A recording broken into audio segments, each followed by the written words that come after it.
जट ने लठ बजा दिया है।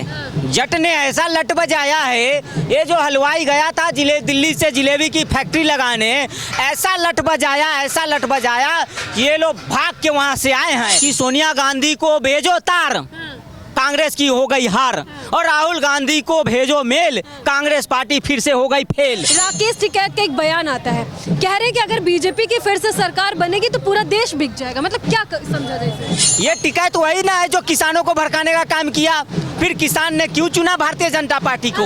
वो लोग जान गए यहाँ का आवाम की झूठ बोलते हैं, ठगबंधन गठबंधन का एक ही मंच पर आ गए हैं। दिनेश फोगाट तो जुलाना से जीत गए, आप लोग कह रहे थे कि वो जनता के साथ छल कर रहे हैं, हारेंगे, आप लोग चीख रहे थे। नहीं, हमारा जो दिनेश फोगाट के लिए सम्मान था वो कम हो गया। अगर आपको राजनीति करना था, अगर जंतर मंतर पे ही बैठना था, तो रात में राहुल गांधी से फोटो खिंचवाने की क्या जरूरत थी? लोग क्या करते हैं ना, ईवीएम पर सवाल उठा देते हैं, हारने लगते हैं। तो मैं कहना चाहता हूँ जो ईवीएम पर सवाल उठा रहे हैं तो उनको मैं चैलेंज देना चाहता हूँ। ना पक्ष ना विपक्ष, सिर्फ सच।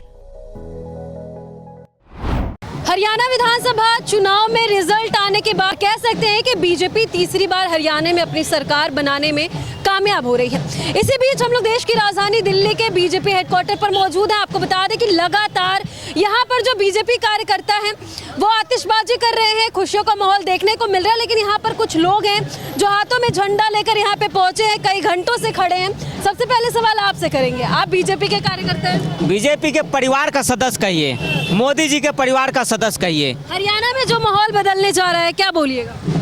जट ने लठ बजा दिया है। जट ने ऐसा लठ बजाया है, ये जो हलवाई गया था दिल्ली से जिलेबी की फैक्ट्री लगाने, ऐसा लठ बजाया ये लोग भाग के वहां से आए हैं, क्योंकि इनके वादे खोखले थे मैडम। ये झूठ की राजनीति, ये झूठ की राजनीति करने वाले लोग सब आज हरियाणा की जनता ने इनको नकारा है। क्यों? क्योंकि एक तरफ ये जम्मू कश्मीर में वादे करते हैं कि धारा 370 बहाल करेंगे, अलग झंडा देंगे। जम्मू कश्मीर में तो बीजेपी का इतना ज्यादा आंकड़ा पार नहीं हो पाए, ना बहुमत मिल पाए, क्या कारण? उसको हम मानते हैं, उसको हम एक्सेप्ट कर रहे हैं कि जहां कमी है उसको हम पूरा करेंगे। लेकिन कहीं ना कहीं एक बात बता दूं कि पिछले कार्यकाल से इस बार जो है कि जम्मू कश्मीर की जनता ने हम पे ज्यादा विश्वास किया है, हमारे सीट भी बढ़े हैं। एक बात बताते हैं आप, राकेश टिकैत का एक बयान आता है, कह रहे हैं कि अगर बीजेपी की फिर से सरकार बनेगी तो पूरा देश बिक जाएगा। मतलब क्या समझा जाए इसे? अब ये कहना टिकैत का तो बिल्कुल गलत है, लेकिन हाँ, कांग्रेस की अगर सरकार बनती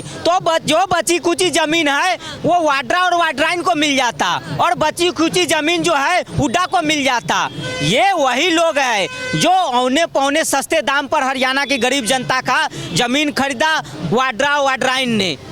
आज ये बात कर रहे हैं टिकैत, ये टिकैत वही ना है जो किसानों को भड़काने का काम किया, फिर किसान ने क्यों चुना भारतीय जनता पार्टी को? सवाल ये भी है कि आखिर क्या मुद्दा रहा होगा कि इस बार फिर से बीजेपी को जनता ने? तो देखिए, इसमें क्लियर है कि जो इन्होंने किसान बॉर्डर पे बैठाए थे वो किसान नहीं थे, वो कहीं ना कहीं आम आदमी पार्टी और केजरीवाल के नेता थे जो एक पर एक फ्री लेते हैं। अच्छा, केजरीवाल हरियाणा गए थे, जब वो संबोधित कर रहे थे जनता को, जेल से निकले तो सीधा हरियाणा चले गए थे। कहीं ना कहीं उन्होंने कहा था कि जब तक आम आदमी पार्टी नहीं चाहेगी हरियाणा में किसी की सरकार किसी दम पे बन ही नहीं सकती। कौन चला गया था हरियाणा? केजरीवाल जब जेल से निकले तो हरियाणा गए थे ना प्रचार करने। अरे केजरीवाल का औकात क्या है? उसको कान पकड़ के देश से बाहर फेंकने का काम अब करेगा यहाँ का आवाम। वो झूठ बोलते हैं, ये झूठों का पार्टी है। काट की हांडी जो है ना बार बार आग पर नहीं चढ़ती है। वो लोग जान गए यहाँ का आवाम की झूठ बोलते हैं, ठगबंधन गठबंधन का एक ही मंच पर आ गए हैं। ये जो है ना सारा दिल्ली को नरक बना के रखे हैं। हरियाणा में लगभग कितनी सीट बीजेपी की आई है अभी तक, क्या लगता है? देखिए, भारतीय जनता पार्टी अच्छा वहाँ से रिस्पॉन्ड दे रही है, अच्छा जीत करके लाएगी। हम लोग का सरकार बन रही है वहाँ भारतीय जनता पार्टी का। देखिए वहाँ जट लोग का वहाँ तूती बोलता है, जट और गुज्जर का। तो जट का ब्याह, एक तो कहावत है ना हमारे, जट दा ब्याह जमीन नाल होवे। तो एक पिंकी और वड्राइन अगर चला गया वहाँ, उनका सरकार बन गया तो जीजा जी को जमीन दे देगा चोरी करके पिंकी। दिनेश फोगाट तो जुलाना से जीत गए, आप लोग कह रहे थे कि वो जनता के साथ छल कर रहे हैं, हारेंगे, आप लोग चीख रहे थे। नहीं, दिनेश फोगाट जीती है, उनका हम सम्मान करते हैं, लेकिन कहीं ना कहीं दिनेश फोगाट के लिए जो सम्मान था हरियाणा की जनता का वो कम हो गया है। ये दिनेश फोगाट कभी कहती है कि भाजपा ने मुझे ओलंपिक में हराया, कभी बोलती है कि नीता अंबानी ने हराया। तो जो हमारा जो दिनेश फोगाट के लिए सम्मान था वो कम हो गया। अगर आपको राजनीति करना था, अगर जंतर मंतर पे ही बैठना था, तो रात में राहुल गांधी से फोटो खिंचवाने की क्या जरूरत थी? हरियाणा में तीसरी बार बीजेपी की सरकार बनती हुई नजर आ रही है, इससे क्या दर्शाता है? देखिए, भारतीय जनता पार्टी का सरकार एक जो है ना, एक ऐसी ऐतिहासिक परचम लहरा रहा है भारतीय जनता पार्टी।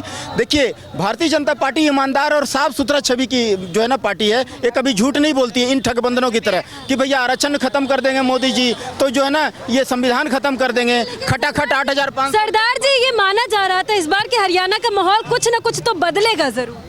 देखिए, माहौल तो बदलना चाहिए, अच्छी बात है, बदला। पोल जिस तरीके से आ रहा था, कांग्रेस आगे जाते जाते पीछे हो गई। देखिए, इन लोग क्या करते हैं ना, ईवीएम पर सवाल उठा देते हैं, हारने लगते हैं। तो मैं कहना चाहता हूं, जो ईवीएम पर सवाल उठा रहे हैं, तो उनको मैं चैलेंज देना चाहता हूं कि आप आइए दिल्ली में, इलेक्शन कमिश्नर ऑफिस है, मेरे साथ चलिए और मेरे को जहां जहां अंगूठा पत्ती, जहां जहां साइन करवाना है, एफिडेविट कोर्ट कचहरी में करवाना है, साइन करवा लीजिए। मैं 1 लाख रुपया दूंगा, खाली प्रूफ कर दीजिए कि ईवीएम हैक हो सकता है या ये जो है ना फ्रॉड हो सकता है। आप अन्य पार्टियों को आप लोग क्या बोलिएगा? मैं यही कहूंगा कि सोनिया गांधी को भेजो तार, कांग्रेस की हो गई हार, और राहुल गांधी को भेजो मेल, कांग्रेस पार्टी फिर से हो गई फेल। क्योंकि ये लोग हार मान नहीं रहे, कबूल नहीं कर रहे हैं। नैतिक हार कबूल कर लेना चाहिए कांग्रेस पार्टी को। इनके बातों से आप लोग कितने सहमत हैं? सुनो मेरी बात, आतंकवाद वाली पार्टी आतंकवाद की जगह जीत गई, देशभक्त पार्टी देशभक्त की जगह जीत गई।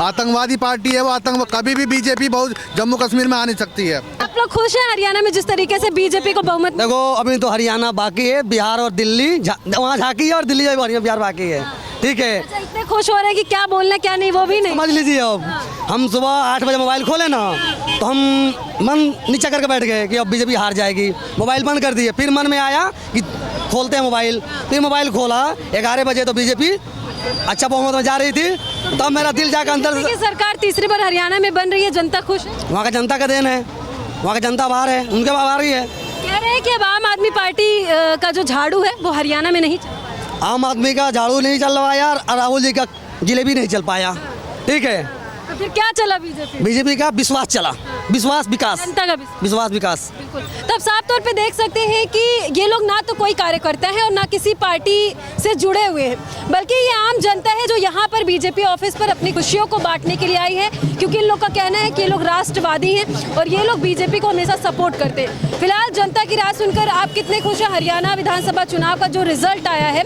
उस पर आपका क्या कहना है? कमेंट सेक्शन में जाकर के जरूर बताइएगा। आगे आपको ऐसी जानकारी देते रहेंगे। जय।